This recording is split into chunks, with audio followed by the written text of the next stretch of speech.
Hello friends, welcome to tower classes. आज हम discuss करेंगे हेरिडिटी एंड एनवायरनमेंट के बारे में।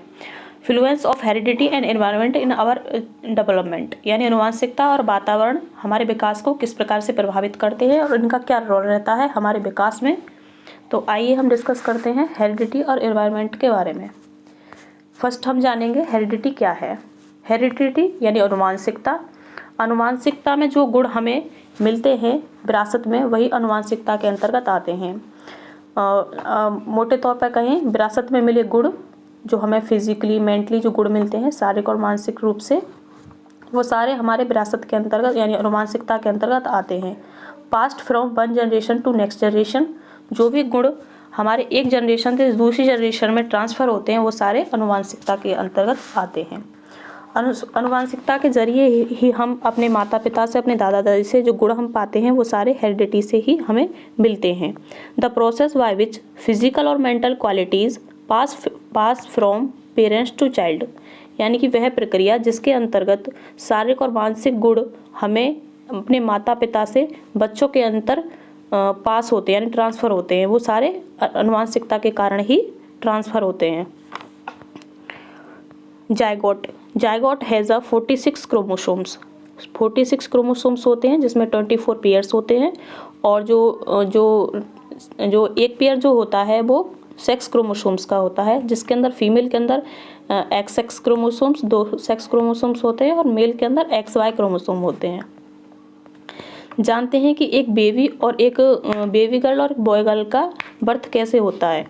तो फादर के अंदर जो होते हैं वो XY क्रोमोसोम्स होते हैं, और मदर के अंदर जो होते हैं वो XX क्रोमोसोम्स होते हैं। अगर बेबी होगा कि बेबी बॉय होगा या गर्ल होगा, इसका जो निर्धारण करता है वो एक पिता करता है। पिता के अंदर बॉय और गर्ल दोनों के क्रोमोसोम्स होते हैं, बल्कि माता के अंदर सिर्फ गर्ल के ही क्रोमोसोम्स पाए जाते हैं। अगर माँ का एक X और पिता का एक X मिलेगा तो बेबी गर्ल बनेगा, अगर पिता का एक Y और माँ का एक X मिलेगा तो XY मिलकर बेबी बॉय बनाएंगे।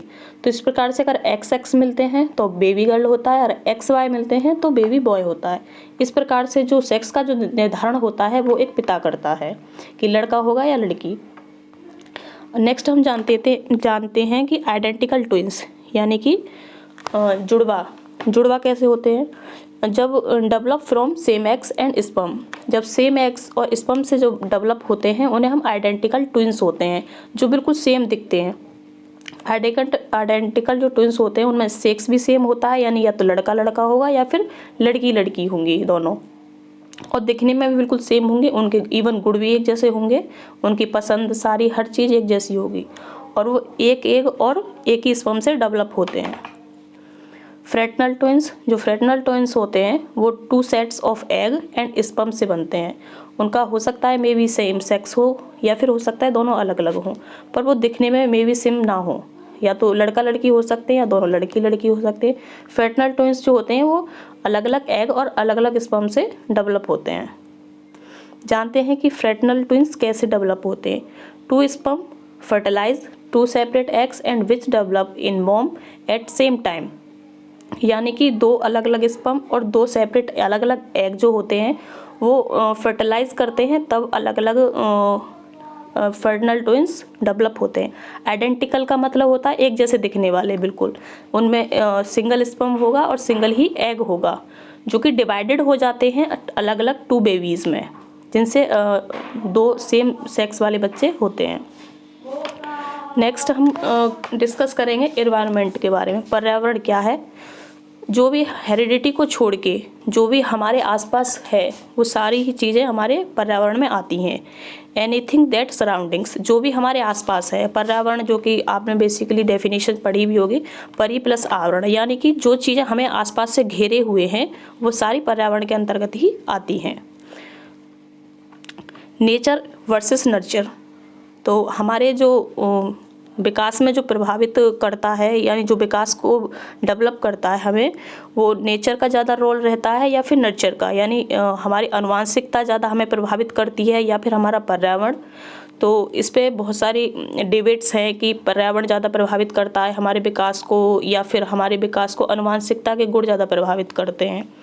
तो लेकिन वुडवर्थ कहते हैं कि बोथ आर इक्वली इसेंशियल, यानी कि दोनों ही हमारे विकास में महत्वपूर्ण भूमिका निभाते हैं और दोनों ही ज़रूरी हैं, चाहे वो एनवायरनमेंट हो चाहे वो हेरिडिटी हो। जितना रोल हेरिडिटी का रहता है उतना ही रोल एनवायरनमेंट का रहता है हमारे विकास में। D=H/E, यानी कि डेवलपमेंट जो होता है वो प्रोडक्ट होता है हेरिडिटी और एनवायरनमेंट का, यानी कि दोनों का ही इक्वल रोल रहता है हमारे डेवलपमेंट में। तो आप अपने विचार कमेंट बॉक्स में बता सकते हैं कि हमारे विकास में हेरिडिटी का ज़्यादा रोल रहता है या फिर एनवायरनमेंट का। तो जो नेचर होता है हमारा वो उसे हम हेरिडिटी, नेचर नर्चर में क्या फ़र्क है, नेचर को हम हेरिडिटी कहते हैं यानी आनुवंशिकता कहते हैं, जो कि फिक्स्ड है, हमें हमारे मदर फादर से मिल चुकी है। और जो नर्चर होता है वो हमारा एनवायरनमेंट होता है, जिसे बदला जा सकता है कि डायनामिक होती है, ये चेंज होता रहता है हमारा पर्यावरण। तो ये था हमारा आज का टॉपिक, जिसमें हमने जाना हेरिडिटी और एनवायरनमेंट क्या है और ये किस प्रकार से हमें प्रभावित करते हैं। आनुवंशिकता, जो कि हमें विरासत में गुण हमारे मदर फादर से ट्रांसफ़र होते हैं, एक जनरेशन से दूसरी जनरेशन में जो गुण हमें मिलते हैं वो आनुवंशिकता के अंतर्गत ही मिलते हैं। और वो कैसे ट्रांसफ़र होते हैं, वो क्रोमोसोम्स के थ्रू ही हमारे अंदर ट्रांसफ़र होते हैं, जिसमें 23 पेयर्स होते हैं, जिसमें 2 पेयर्स जो होता है वो एक पेयर होता है सेक्स क्रोमोसोम्स का, फीमेल के अंदर XX और मेल के अंदर XY होते हैं। अगर XX मिलेंगे तो बेबी गर्ल होगा, अगर XY मिलते हैं तो बेबी बॉय होता है। आइडेंटिकल ट्विंस कैसे होते हैं, वो डेवलप होते हैं सेम एग और सेम स्पर्म से, और वहाँ पे सेम सेक्स का ही बर्थ होता है, या तो लड़का लड़का होगा या फिर लड़की लड़की होगी, और दिखने में भी वो सेम होंगे। आइडेंटिकल का मतलब होता है बिल्कुल एक जैसी पहचान होनी उनकी। फ्रेटर्नल होता है मतलब अलग अलग होना, या तो बेबी होगा, एक बॉय होगा, और दिखने में हो सकता है वो सेम ना हो, और डिफरेंट एग और स्पर्म से डेवलप होते हैं। फ्रेटर्नल ट्विंस जो होते हैं वो 2 स्पर्म ऑफ फर्टिलाइज होता है और 2 सेपरेट एग से बनते हैं। और जो आइडेंटिकल होते हैं वो सिंगल स्पर्म और फर्टिलाइज होते हैं सिंगल एग से, जो कि डिवाइडेड हो जाते हैं बाद में जाके 2 बेबीज़ में। एनवायरनमेंट क्या होता है, जो भी हमारे आसपास है वो सारी ही चीज़ें हमारे एनवायरनमेंट में आती हैं। नेचर एंड नर्चर, नेचर होता है हमारा हेरिडिटी यानी आनुवंशिकता, जो कि फिक्स है, हमें मिल चुकी है, हमें हमारे मदर फादर से, हमारे दादा दादी से, जो भी हमारे जो पूर्वज रहे हैं उनसे जो भी हमें गुण मिलते हैं विरासत में, वो सारे हेरिडिटी में आते हैं। नर्चर वो होता है जो हमारा पर्यावरण है, जो माहौल है, जो हमारे बर्थ के बाद हमें मिला है, जो कि डायनामिक है, चेंज होता रहता है। और जो हमारा डेवलपमेंट होता है उसमें दोनों का ही, हेरिडिटी और एनवायरनमेंट यानी आनुवंशिकता और पर्यावरण दोनों का ही मेन रोल रहता है हमारे विकास में। जितना इम्पोर्टेंट हमारे लिए हेरिडिटी है उतना ही इम्पोर्टेंट हमारे लिए एनवायरनमेंट है। अगर एक पर्सन के अंदर हेरिडिटी में गुण मिल गए हैं, उसके अंदर कोई क्वालिटी है कुछ करने की, अगर उसको एक माहौल ना दिया जाए तो वो भी उसको इन्फ्लुएंस करेगा। तो according to Woodworth, both are equally essential our development, यानी कि विकास में हमारे में आनुवंशिकता और पर्यावरण दोनों ही महत्वपूर्ण भूमिका निभाते हैं। तो ये था आज का session. Thanks for watching my video.